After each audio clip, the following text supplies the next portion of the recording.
सोहना दिन है। हालेलुया। आज केड़ा दिन है जी? बहुत सोहना दिन। मैं एक रिक्वेस्ट करना चाहता कि जो मैं तुहानू कुछ पूछा थोड़ा कोई जवाब होना चाहिए, जे ना आया फिर बड़ी दुख की गल है। हालेलुया। आज केड़ा दिन है जी? बहुत सोहना दिन है। आप सब जानते हाँ कि प्रभु यीशु मसीह 2022 साल पहला इस धरती उत्ते आए सी और वो साडे लिए क्रूज ते चढ़ाई गई सी। किदे लिए चढ़ाई गई सी? कलीसिया किदे लिए चढ़ाई गई सी? साडे लिए। यीशु मसीह कौन सी? यीशु मसीह परमेश्वर का बेटा सी, परमेश्वर का पुत्र सी, वो आप परमेश्वर सी। इस सृष्टि को बनाने वाला, मुक्ति देने वाला कौन है? प्रभु यीशु मसीह। आज का दिन लिखाने वाला कौन है? कलीसिया। आज जो कुछ भी हाँ असी अज ये प्रभु की कृपा के द्वारा है। इब्सियों की किताब होता जो आप 2 अध्याय पढ़ते हैं तो की लिखा असी ओदे अनुग्रह और विश्वास के द्वारा की किते गए हैं, बचाए गए। यीशु मसीह ने साडे उत्ते अनुग्रह कीता, दया कीती साडे उत्ते। यीशु मसीह को साडे उत्ते की आई? दया आई। उसने साडे उत्ते दया कीती। यीशु मसीह को साडे उत्ते दया आई, परमेश्वर को दया आई साडे उत्ते कि मेरे लोग पाप दे विच मर रहे ने, मेरे लोग बुराइयां कर करके अपनी जिंदगी को खत्म कर रहे ने। इसलिए यीशु मसीह साडे लिए क्रूज ते चढ़ गया। हालेलुया। इसलिए यीशु मसीह साडे लिए क्रूज ते चढ़ गया। अज लिखिया नूह दे समय वेले जो नूह नबी का समा सी तो लोगों के पाप वध गया। लोगों की होया जी? पाप वध गया। और जो पाप वध गया तो परमेश्वर ने किया सारी दुनिया जिन्हें लोग सी सारे तबाह करते हैं। पानी के नाल सब दे सब नाश कर देते। किदे नाल नाश कर देते? पानी के नाल सब दे सब नाश कर देते। और सिर्फ एक नूह का परिवार बचा, और कोई नहीं बचा। तो फिर दोबारा दुनिया में लोगों में पाप बढ़ता गया। और प्रभु ने देखा हूँ फिर पाप बढ़ता जा रहा है। तो प्रभु पिता ने किया अपने पुत्र को साडे लिए भेजा जो साडे लिए क्रूस उत्ते चढ़ गया। बोलो हालेलुया। पिता ने की किया? अपने पुत्र को भेजा, यीशु मसीह ने सृष्टि उत्ते भेजा कि वो जाए और साडे लिए कुर्बानी दे और सानू एक नवा जीवन मिले। हालेलुया। बाइबल लिखा यीशु मसीह फिर जो यीशु मसीह ने क्रूस उत्ते चढ़ा दिता। और बाइबल लिखा जो यीशु मसीह मर गया तो उसने की किया? फिर कब्र में रखिया। किथे रखिया? कब्र दे विच रखिया। और यीशु मसीह ने कब्र दे विच रखिया। बाइबल लिखा यीशु मसीह ने कब्र में रखिया। और जब यीशु मसीह ने कब्र दे विच रखिया तो वो कब्र एक पत्थर की बनी हुई कब्र सी। किहदी बनी हुई सी? पत्थर की कब्र सी।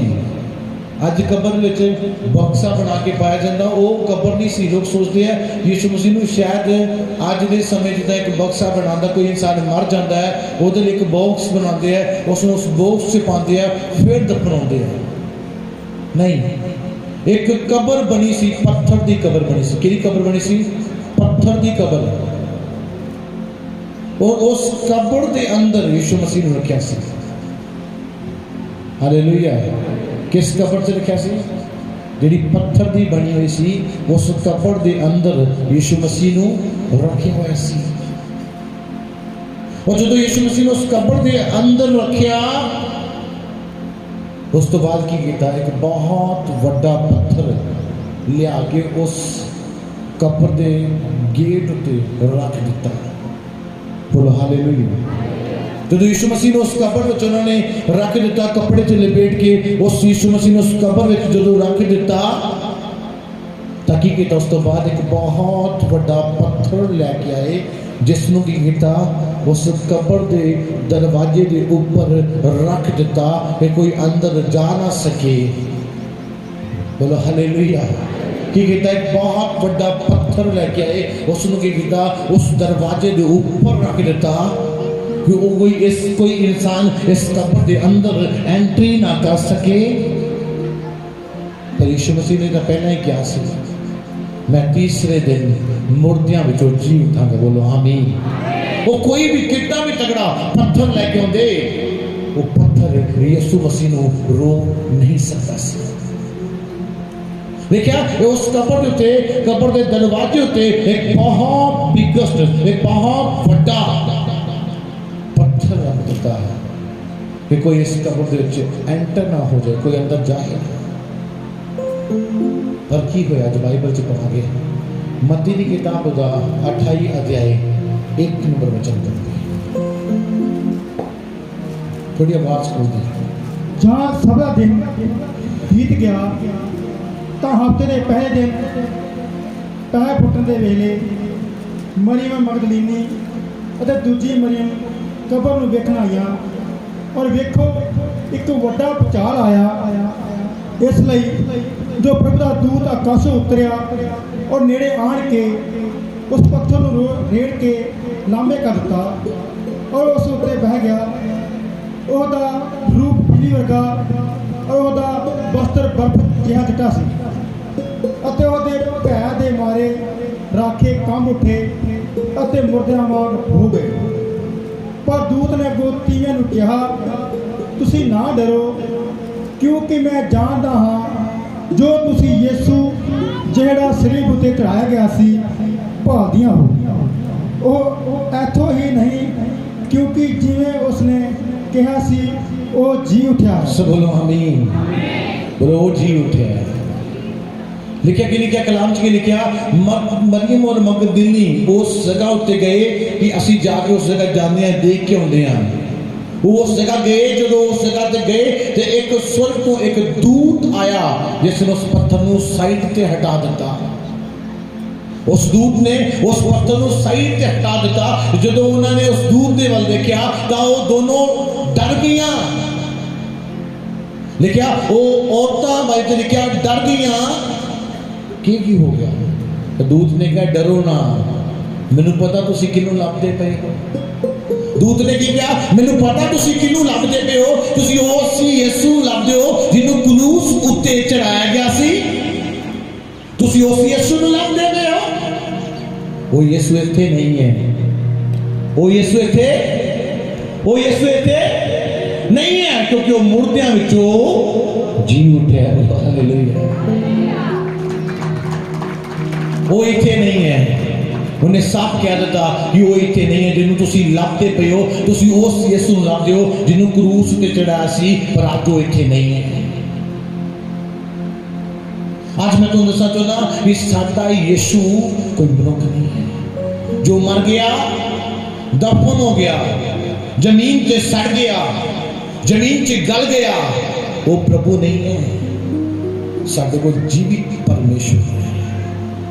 साडे कोल कौन है? लिखा कि लिखा वो दूत उन्होंने कहता तुसी उस नूं लभदे, मैनू पता है जिस नूं क्रूस उत्ते चढ़ाया सी, पर वो इत्थे नहीं है क्योंकि वो जी उठा है। मरन वाले जिन्होंने यीशु मसीह नूं क्रूस ते चढ़ा दिता, उन्होंने सोचा यीशु में नहीं आएगा बस। पर बाइबल से लिखा यीशु ने पहले बोला सी वो मैनू क्रूस ते चढ़ाणगे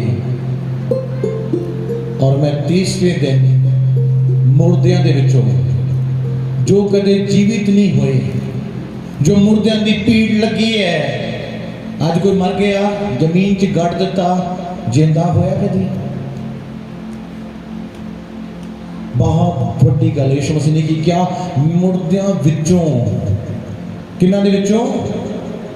मुर्दियां दे विचों वो जी उठा। हालेलुया। वो मुर्दे की बहुत बड़ी गिनती विचों जी उठा यीशु मसीह। कोई छोटी जी गल नहीं है कि मुर्दे में मर जाए तो दफना दे उस तो बाद वो जी उठे। नहीं, इदा नहीं हो सकता। पर बाइबल लिखा यीशु जी उठा है। बोलो हालेलुया। आज सानू अपनी जिंदगी च रखना है असीं उस परमेश्वर की आराधना करते हैं जो मुर्दियां की वड्डी भीड़ दे विचों जी उठा है। कोई मर जाए वो जीवित नहीं होता, पर बाइबल लिखा यीशु जी उठा है। बोलो हालेलुया। आज असीं किस परमेश्वर की आराधना करते हैं जो मुर्दियां चो जीवित होया और आज भी जीवित है और जुगां जुगां तक जीवित रहेगा। बाइबल लिखा हुण वो कदे नहीं मरेगा, वो सदा तक जीवित है। आज कलीसिया अपने परमेश्वर की आराधना पूरी सच्चाई का करनी शुरू करो क्योंकि मुर्दियां जो जीवित हो चुके हैं। वो तुहाडा वो परमेश्वर नहीं है कि तुसी सिर मार मार के थक जाओगे, वो तुहाडा जवाब नहीं देगा। तुसी सिर रगड़ रगड़ के थक जाओगे, तुसी गोडे रगड़ रगड़ के थक जाओगे, वो तुहाडा जवाब नहीं देगा। वो तुहाडी प्रार्थना का जवाब देने वाला परमेश्वर है क्योंकि वो मर गया फिर जीवित होया। बोलो आमीन। वो मर गया, ये नहीं कि वो मर गया वो जीवित नहीं होया। वो मर गया वो फिर जीवित होया। हालेलुया। पर आज असीं सोचते शायद साडा भी वो दुनिया वाला परमेश्वर है, साडा भी वो दुनिया वाला परमेश्वर है। तुहाडा वो परमेश्वर नहीं है, तुहाडा वो परमेश्वर है जो जीवित है। बोलो हालेलुया। आज जो किथे है स्वर्ग विच विराजमान है। आज यीशु मसीह किथे है कलीसिया? स्वर्ग विच विराजमान है। आज प्रभु के पैर मैं तुहानूं दसना चाहता असीं जीवित परमेश्वर की आराधना करते हैं और वो किहड़ा परमेश्वर जिहड़ा मुर्दियां चों जिंदा होया। साडा वो परमेश्वर नहीं है जो मर गया उसदी थां ते होर आ गया, फिर जिस दिन वो मरेगा उसदी थां ते एक होर आ जाएगा, फिर वो मरेगा फिर उसदी थां ते होर आ जाएगा। साडा वो परमेश्वर नहीं है, साडा वो परमेश्वर है जो मूर्तियां जो जीवित होया और दोबारा कदे नहीं मरेगा, वो सदा तक जीवित रहेगा। बोलो आमीन। आज अपने अंदर पैदा करो मैं उस परमेश्वर की प्रस्तीश करता हाँ, मैं उस परमेश्वर की आराधना करता हाँ, मैं उस परमेश्वर की संतान हाँ जो मूर्तियां जो जीवित होया और आज तक जीवित है और आने वाली पीढ़ियां तक जीवित है और आने वाले हर टाइम तक वो जीवित रहेगा और दोबारा वो कदे नहीं मरेगा। बोलो हालेलुया। आज बहुत सारे लोग प्रभु की आराधना करते जरूर है पर उन्होंने ये लगता कि प्रभु है ही नहीं है। कई नहीं लगता कि पता नहीं कि पता प्रभु पता नहीं कितने है, प्रभु थोड़े अंदर है। बस लिखिया तुसी परमेश्वर का मंदिर हो, वो थोड़े अंदर वास करता है। बोलो हालेलुया। तुसी परमेश्वर का मंदिर हो, वो थोड़े अंदर जीवित ही वास करता है, मरिया होया नहीं। असी किसी मरे परमेश्वर की नहीं टप टप के नच नच के आराधना करते, असी जोंदे परमेश्वर की आराधना करते हैं। आज अपने अंदर पैदा करो कि मेरा परमेश्वर जीवित है और वो सदा जीवित रहेगा। बोलो हालेलुया। वो सदा जीवित रहेगा। मर गया सी पर तीसरे दिन अपने वचन के द्वारा जी उठा। क्यों जी उठा? क्योंकि वो सानू स्वर्ग में लेके जा सके। बोले हालेलुया। आज बोले करो अपने आप दे विच अपनी जिंदगी च परमेश्वर दे नाल वधिया तरीके नाल चलना शुरू करो, चलना शुरू करो और परमेश्वर की आराधना पूरे दिल जान तो करो क्योंकि तुहाडा परमेश्वर जीवित है। तुसी वो परमेश्वर की आराधना नहीं करते कि जो तुहाडी आवाज़ नहीं सुन सकता, जो आप ही कब्र च है वो तुहानू जीवित किदां रख सकता है, जो आप ही मर गया वो तुहानू जीवित किदां रख सकता है, जो आप ही नहीं जीवित रह सकिया। आज तुसी अपनी जिंदगी च डिसीजन लेना कि मैं उस परमेश्वर की प्रस्तीश करनी है, उस परमेश्वर की आराधना करनी है जो जीवित है। मैं उसकी आराधना तो नहीं कर रहा जो आप ही कब्र में पिया है, अज तक वो कबर चो ही नहीं बाहर आया, वो तुहानू मुश्किलों चो किदां बाहर कढ़ेगा, वो तुहानू खतरे के टोए चो किदां बाहर कढ़ेगा, वो तुहाडे हालातां नू किदां बदलेगा जिहड़ा आप ही कबर दे विच है। अब तुसीं सोचो कि मैं अपने परमेश्वर की आराधना पूरे जान जिस्म तो करा, क्योंकि मेरे कोल एक सच्चा परमेश्वर है। मैं कई बार बैठा बैठा सोचने लग जाना और मेरे अखां जो आंसू आने शुरू हो जाते। मैं कहना प्रभु किड्डा वड्डा तेरा अनुग्रह होया कि मैं तुहानू जान लिया। नहीं तो मैं भी किते उस भीड़ से लगा होना सी, उस लाइन दे विच, और उस लाइन च घूमता रहना ही, मैंने पता ही नहीं सी कि प्रभु कौन है। प्रभु अज मैनू ये अपने ते गर्व है, मान है कि मैं एक सही जगह उत्ते हैं और मेरी मेहनत बेकार नहीं है। और प्रभु मैं तो चाहता हाँ कि हर वक्त मैं थोड़ी प्रस्तीश करता रहा। क्यों? क्योंकि मेरे को एक सच्चा परमेश्वर है। मेरे को वो परमेश्वर नहीं है जो मर चुका है और दोबारा कदे नहीं आ सकता। जो किसी का बाप मर जाता, किसी की मां मर जाती, किसी का भरा मर जाता, वो वापस नहीं आता। वो रिश्ते खत्म हो जाते हैं और वो नाम भी कागजां चो दिन प्रति दिन खत्म होता जाता है। क्यों? क्योंकि वो मर चुका है, उन्हें वापस नहीं आना। पर लिखा है यीशु मसीह जिंदा हो चुका है। वो थोड़े नाल है हर वक्त कलीसिया, वो हर समय थोड़े नाल है। आज बोलते पर अपने परमेश्वर की आराधना नूं असीं पूरे जान जिस्म तो करिए और हर वक्त उसकी उपस्थिति में बैठे रहिए, क्योंकि तुसीं मसीह में कुछ भी कर रहे हो उसका प्रतिफल है, वो 100% प्रतिफल है। क्यों है? क्योंकि वो जीवित है। तुसीं उस जगह मेहनत करोगे जिथे तुहानू कुछ नहीं मिलना, जे उत्थे पैसा खर्च करोगे जिथे तुहानू कुछ नहीं मिलना। जे तुसीं मसीह विच करते हो तो तुहानू प्रतिफल ते प्रतिफल मिलता। क्यों मिलता है? क्योंकि वो जीवित है। उन्होंने मार दिता, यीशु नूं क्रूस ते चढ़ा दिता और उन्होंने की किया? कोड़े मारे, क्रूस पे चढ़ाया। यीशु मर जाएगा, वो बस खत्म हो जाएगा। लेकिन एक यीशु नूं क्रूस पे चढ़ाया और एक यीशु नूं मारिया। आज लाखां नहीं करोड़ों की गिनती से गिनती खत्म हो रही है, यीशु वाता जा रहा है। बोल हालेलुया। उन्होंने एक यीशु मानांगे तो यीशु खत्म हो जाएगा। प्रभु के पैरों में दसना चाहना, आज हर जगह, हर एरिया, हर कंट्री, हर देश यीशु की प्रस्तीश करता है। क्यों करता है? क्योंकि जीवित है। लोग सोचते नहीं कला पंजाब से ये वचन सुनाते हैं। मैं कहना कोई ऐसी जगह नहीं है जिथे यीशु नहीं है। हालेलुया। कोई ऐसी जगह नहीं है जिथे यीशु नहीं है। यीशु हर जगह पे है, हर जुबान पे यीशु है। क्यों? क्योंकि वो जीवित परमेश्वर है। बोल हालेलुया। वो कला पंजाब वालों का नहीं है कि कला पंजाब च यीशु, पूरी दुनिया दे विच है, क्योंकि वो जीवित परमेश्वर है। बोलो हालेलुया। आज मैं तुहानू कह रहा अपने जीवन को पूरे विश्वास न चलाना शुरू करो और पूरे ईमान दे नाल चलो और इस चाहत दे नाल प्रभु जी मेहनत करो कि मेरी मेहनत व्यर्थ नहीं, बेकार नहीं। क्यों? क्योंकि मेरा यीशु कौन है जी? जिंदा परमेश्वर। हालेलुया। एक वचन बोल पड़ा कि ज़्यादा समा हो गया है। पहला पत्रस उदा 1 अध्याय उदा 3 वचन पढ़ांगे। 3, 4, 5, 6, 7।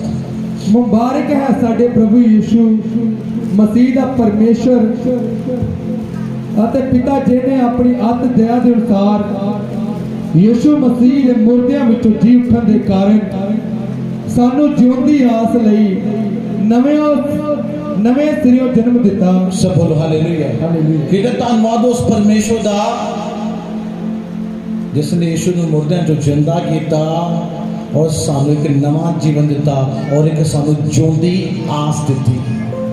यीशु का जीवित रहना साडे लिए एक जिउंदी आस है कि साडा परमेश्वर जिउंदा है।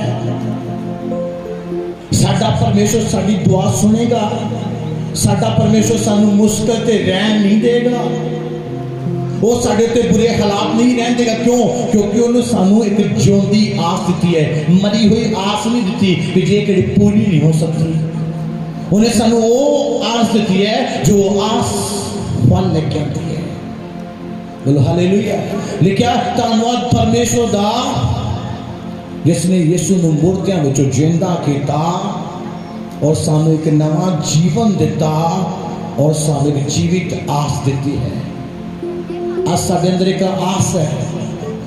क्यों आस हो साडे अंदर? क्योंकि साडा प्रभु जिंदा है और साडी आस इसलिए कि वो जीवित है, वो साडी प्रार्थना सुनेगा। बोल हालेलुया। मैं कई बार कई समय प्रार्थना च बैठा रहना। क्यों? क्योंकि उन्हें सानू एक जीवित आस दी है। बोल हालेलुया। और ओदे जी उठन दे नाल सानू एक जीवन नवा जीवन दिता है और वो साडे नाल है। हालेलुया। वो साडे नाल है कलीसिया। आज मैं तुहानू हर एक जन कहना चाहता कि आज तुसी अपने परमेश्वर दे नाल चलो, पूरी रीति दे नाल चलो। तुहाडा मसीह जे कीता कुछ व्यर्थ नहीं जाएगा। हर एक चीज तुहानू प्रतिफल लेके आएगी। तुहाडी जिंदगी च हर एक मेहनत तुहानू फल लेके आएगी। लोग मसीह से चलते जरूर ने पर वो मसीह के द्वारा नहीं चलते अपनी मर्जी के नाल। मैं बहुत विश्वासी देखे ने, बहुत लोग देखे ने, बहुत सारे परिवार देखे ने जो कहते ने मेरी मर्जी होनी चाहिए, जिदा मैं कहना उदा ही प्रार्थना होवे, जिदा मैं कहना उदा ही बंदगी होवे। मसीह के पीछे चलना एक नया जीवन पाना। पर आज लोग मसीह के पीछे नहीं चलते। सब तो वड्डी काट है साडे अंदर। असी अपनी मर्जी दे नाल, अपने मन दे नाल, अपने मन के ख्यालों के नाल परमेश्वर दे नाल चलते हैं। चर्चता आ रहे हैं पर अपने तरीके दे नाल, दानता दे रहे हैं अपने तरीके दे नाल, प्रार्थना कर रहे हैं अपने तरीके दे नाल, उपवास करते हैं अपने तरीके दे नाल। पर नहीं, तोड़ा तरीका नहीं चाहिए, प्रभु का वचन पूरा होना चाहिए। बोल हालेलुया। थोड़ा तरीका नहीं चाहिए, परमेश्वर का वचन पूरा होना चाहिए। पर आज लोग वचन नहीं, जो मैं कह रहा वो होना चाहिए। आज मैं तुम्हें कहना चाहता, प्रभु के पीछे चलना शुरू करो क्योंकि वो जीवित परमेश्वर है। वो जिंदा है और जुगा जुगा तक, लास्ट तक, पीढ़ियां तक वो जीवित रहेगा। बोलो हालेलुया। वो पीढ़ियां तक ही रहेगा, जीवित रहेगा।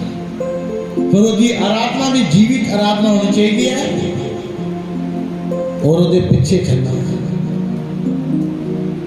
एक इंसान प्रभु ने कह दिया कि तू प्रभु की सेवकाई लिया करना, तो उसकी सोच भला की होगी, शायद प्रभु मैंने बर्बाद कर रहा है, मैंने प्रभु उजाड़ रहा है, प्रभु तुहानू बना रहे हैं, वो तुहानू यूज कर रहे अपने कामां लई, वो तुहानू इस्तेमाल कर रहे हैं। तुसीं बेस्ट इंसान हो क्योंकि वो तुहानू यूज करने तो बाद सुट नहीं देगा, वो तुहानू ऊंचा करेगा। वो तुहानू इस्तेमाल करने तो बाद सुट नहीं देगा कि उन्हें तुहानू इस्तेमाल किया सुट दिता। जिन्हें भी इस्तेमाल किया वो चाहे तुहानू छड़ दे, पर वो तुहानू नहीं छड़ेगा। जिन्हें तुहानू यूज किया वो परमेश्वर होगा। हालेलुया। इस्तेमाल करेगा तुहानू अपने कामां दे लई। कदों? जदों तुसीं अपनी जिंदगी च जीवित प्रस्तिश करोगे। लिखा कि लिखा कलाम च लिखा, तुहानू उन्हें जीण दी आस दी है, उन्हें तुहानू एक जीवन दिता है, नवा जीवन दिता। जिन्होंने कहते आज पुराना जीवन नहीं सानू चाहिए, और जी उठन दे नाल सानू एक नवा जीवन मिलिया, एक नवी आस मिली। आज तुहाडे कोल पुराना जीवन नहीं होना चाहिए, आज तुहाडे कोल नवा जीवन जिहड़ा मसीह ने तुहानू दिता है वो तुहाडे कोल होना चाहिए। आज तुहाडे कोल वो जीवन नहीं होना चाहिए लड़ाइयां करने वाला, झगड़े करने वाला, व्यभिचार करने वाला, झूठ बोलने वाला, ठगी करने वाला किसी दे नाल, धोखा करने वाला किसी दे नाल, चंद पैसे कमान दे एक दूसरे दिन झूठ बोल दिया, लै भी मेरे जेब च 3 आ गया, झूठ बोलना 5 आ गया, 7 आ गया। इस तुहानू बर्बाद करेगा। उन्हें तुहानू नवा जीवन दिता। केड़ा जीवन दिता? नवा। वो पाप वाला जीवन नहीं यीशु मसीह ने तुहानू दिता, उन्हें तुहानू नवा जीवन दिता। लिखा परमेश्वर ने यीशु नू जीवित किया और सानू नवा जीवन दिता और उन्होंने सानू एक की दिता? आस देती है। हालेलुया। तो फिर जीवन ही वही, काम भी वही, चाल चलन भी हुई, वो सारा कुछ वही। बपतिस्मा लैन तो बाद भी प्रार्थना दिन 3 घंटे करन तो बाद भी सारा कुछ वही है। तो प्रार्थना करना नवे जीवन वाला होना चाहिए। बोले हालेलुया। आज तो यीशु मसीह ने केड़ा जीवन दिता? नवा। जो ਅਸੀਂ कोई नवी चीज़ खरीदते हैं तो वो कोई स्क्रैच नहीं होता, वो कोई टुटापन नहीं होता, क्योंकि वो फ्रैश है, न्यू है। आज तो कोई स्क्रैच नहीं होना चाहिए, आज तो कोई दोष नहीं होना चाहिए। आज तुम फ्रैश होने चाहिए, नवे ताजे होने चाहिए, ताजे। बोलो हालेलुया। हर अपने आप को ताज़ा बना के रखो, ताज़ा नवापन अपने आप महसूस करो कि मेरे अंदर कुछ नया है। मैं कदे भी मुँह नहीं बना के रखता, हर कई की आदत नहीं हो 24 घंटे बना के रखना। आप हमेशा खुश रहीदा, दुख भावें कितना भी आ जाए। तो जे आ गया तो ये नहीं कि वो दुख को लेके कुड़ खड़ाना, बुढ़ फड़ाना, आ करना, वो करना। कुछ समय तक परेशानी होएगी पर वो ख़त्म हो जाती है। क्यों हो जाती? क्योंकि मैं विश्वास करना उसने सानू एक नवा जीवन दिता है और एक नवी आस दी है। आज कलीसिया तोड़ा नवा जीवन होना चाहिए, पुराना नहीं। लिखा कलाम च लिखा उसने तुहानू नवा जीवन दिता और उन्हें तुहानू एक आस दी है। हालेलुया। उन्हें सानू की कीता? एक नवा जीवन दिता, एक उन्हें सानू की दी है? आस दी है। आज पर पुराना जीवन खत्म कर दो, नया जीवन जो मसीह ने सानू दिता है, कोई दोष नहीं, कोई पाप नहीं, कोई गुनाह नहीं, कोई बुराई नहीं, वो जीवन ने सानू दिता है। तो जीवन वही है, काम भी वही है, चाल चलन भी वही है, बोल चाल भी वही है, सारा कुछ वही है। फिर नवा जीवन कितना तुहाडा? अज नवी जिंदगी जीनी शुरू करो। मैंने वो इंसान बहुत अच्छा लगता है जो वचन पूरा करता है, प्रभु से चलता है, बहुत अच्छा लगता है। क्यों लगता है? क्योंकि प्रभु से चलता है। मैं खुश होना जो वाल देखता, बड़ी खुशी होती है। तो मैं वो भी इंसान मैंने मिलते हैं जो वचन तोड़ते हैं, मेरा मन उन्होंने देख के परेशान होता। क्यों परेशान होता? क्योंकि परमेश्वर का वचन तोड़ते हैं। परमेश्वर तुहानू बहुत प्यार करता है। बोलो हालेलुया। आज मैं तुहानू कहना चाहता इस जगह पे तुसी आज नवी जिंदगी जीनी शुरू करो। आज की मीटिंग तो बाद पुरानी जिंदगी नहीं, पुराना सिस्टम नहीं, थोड़ी जिंदगी जो न्यू। आज तो तुसी अपनी जिंदगी जी ठान लो कि मैं सिर्फ वचन ही पूरा करना, कुछ भी हो जाए। थोड़ा मन थोड़े तो पाप करवाएगा, थोड़े विचार तो परमेश्वर तो दूर लेके जाएंगे, थोड़ी जुबान थोड़े तो गलत बुलाएगी। आध्यात्मिक स्टॉप लेके आओ और परमेश्वर का वचन पूरा करो और तुसी अपनी जिंदगी च आशीष में पा लोगे। बोलो हालेलुया। इस वचन को रखना अपनी जिंदगी कि मैं अपने जीवन में नवी जिंदगी जीनी है। और नवी जिंदगी एदा नहीं मिली आसानी से, क्रूस ते चढ़न दे नाल, कोड़े खान दे नाल, कंडियां दा ताज पान दे नाल सानू जिंदगी मिली है। आसानी दे नाल नहीं मिल गई। जैसे उस नवी जिंदगी की कदर रखिए। कदर चर्चा कई चर्चा उन्होंने जी नहीं करता है ना, वो ये चीज़ उन्होंने अंदर है ही नहीं। यीशु मसीह मेरे लिए क्रूस से चढ़िया और मैनू उस यीशु मसीह की हजूरी से उसकी प्रेजेंस से पहुँचना, उसकी प्रस्तिश करना जरूरी है और बहुत जरूरी है। हालेलुया। मैं शैतान को मौका तो नहीं दे रहा, अज अपने अंदर देखना है और अपने जीवन को मसीह की इच्छा के नाल बिताना है और तुसी बहुत बड़ी आशीष पाओगे। आमीन। अपने खान बंद करो। ईश्वर के दास के द्वारा टीचिंग्स को सुनने के लिए, अनाउंसमेंट्स और अपडेट्स को जानने के लिए आप हमारे YouTube चैनल को सब्सक्राइब करें और साथ में बेल आइकन को दबाएं ताकि जब भी कोई नई अपडेट हो तो आप सबसे पहले जान सकें।